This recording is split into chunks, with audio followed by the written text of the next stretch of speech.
What's up guys, this is your 11th tutorial of C++, and in this tutorial we're going to be talking about for loops. So for loops is something you'll need a lot, okay, because mostly people use for loops only. They are shorthand and they do the work very efficiently. Okay, so first of all I'll tell you the syntax for loop. It's very simple and it gives you everything in hand. For loop you just type for, insert those two small brackets, and in those two small brackets you type two semicolons. Okay, let me put it like this. First of all you type the initialization condition. Okay, so initialization condition is something, the variables you want to initialize. Now we will initialize here I by 1, then put a semicolon. Okay, remember, not a colon, it's a semicolon, and after the semicolon you write the condition you want to check. For this we'll just check I less than 10, I think, and then again put a semicolon, and then the increment or decrement operator or whatever you want to put it. I just put I plus plus. Okay, and then after it, in the block of statement you write anything, or without the block of statement you can write one statement. By the way, I don't know if I told you or not, but whenever you put anything like for loop, do while loop and if statement also, if you don't put the block of statement, it just takes the next statement to it. Like if in for loop I write cout, this is inside for loop. Okay, so if I write this, then it will take this statement inside for loop, and every statement you write after this, it will take it outside the for loop. Whatever the heck we call them, all the if else statements, all the for loops, while loop, do while loop, and you can every loop follows this condition. So if I write a statement here, cout, and this is another statement, and make sure you spell it wrong. And now if I build it on this, see, it prints this statement 10 times, then it exits the loop, and then it prints this is another statement. So you get the point, right? So where we were? We were on for loop. Okay, it was just a little side note for you.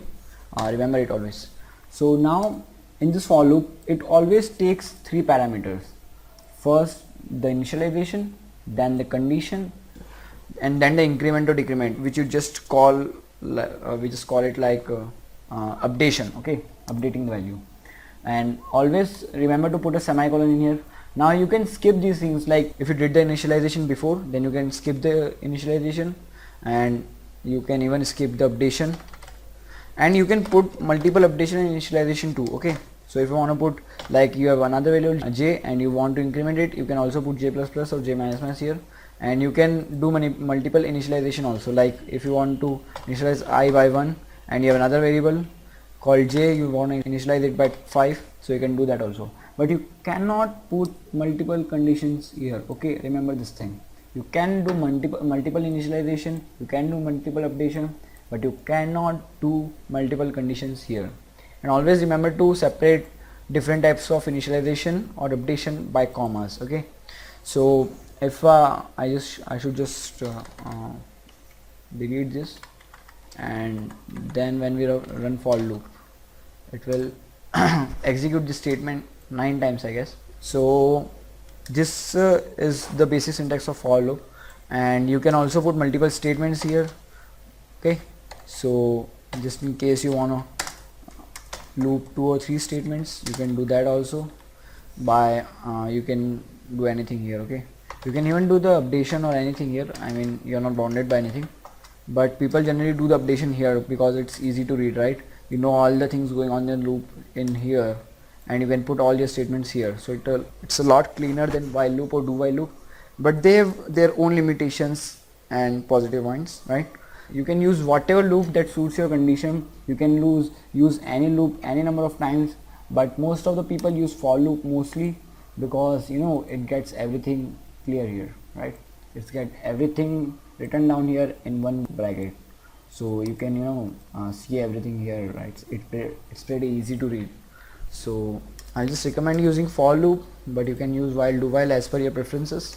And just to show you, it works on multiple condition also. This is Okay, this time something interesting. I am eating sandwich. By the way, I'm not eating anything, I promise you that. Okay, just put end in and we build on this. This is inside for loop, I am eating sandwich. This is inside for loop, I am eating sandwich. This okay, so now you get the point, right? Now just practice this for loop sometimes, and I think this would be it for this tutorial, because there's not much to teach in for loop. You can do different experiments here, like what happens when you don't put any condition, and different kind of thing you can play around with.